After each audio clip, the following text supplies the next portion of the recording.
Goeiedag, ek gaan vir julle vandag 'n demonstrasie doen met my Petit graanskoonmaker wat deur Japs vervaardig word, lokaal in Suid-Afrika, en ons gaan sojas skoonmaak. So ek gaan julle wys hoe om soja skoon te maak. Hierso gooi ons die sojasaad in die bak.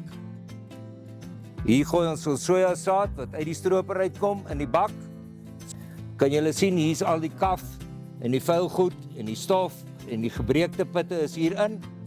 En om dit nou skoon te maak, doen ons die volgende. Ons het hierso 'n VSD vir die bakkieshuiser en dan het ons 'n VSD vir die fan, die waier wat hier binne is. Om hom te kan aanskakel, gaan ons eers die waier aanskakel en ons wag totdat hy op spoed is.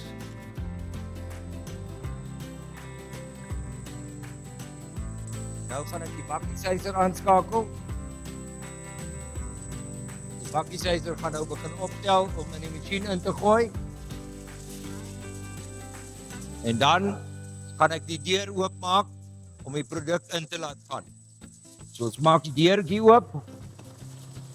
Soos jy kan sien daar, die produk gaan nou in die masjien in. So hy voer dit nou in die masjien in. En dan met die wind gaan ons nou die skeiding doen van die heel pitte en die halwe pitte. As ons aan hierdie kant kyk, dis ons uitlaat vir die heel pitte. Dis die uitlaat vir die gemors, vir die halwe pitte en die gemors. So kom ons kyk wat het ons kry. Hierso is die heel pitte, reg om saadbehandeling toe te pas en te plant. En soos jy kan sien, hierso is die vuilgoed. So ons het op hierdie stelling wat ons nou gedoen het, al die splits uitgehaal, die klein puitjies uitgehaal, die kap, die onkruid, olieboom, kankerroos,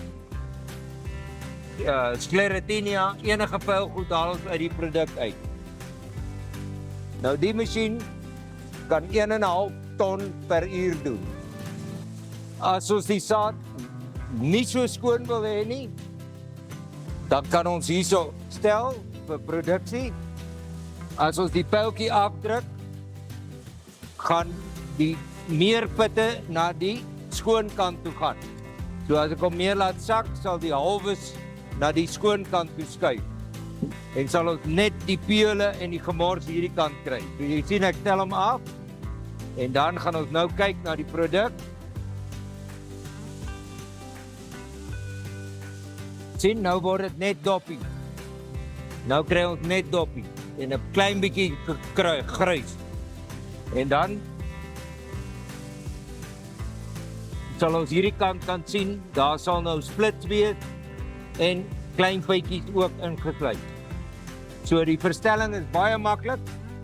Al wat ons doen is stel die wind op en af.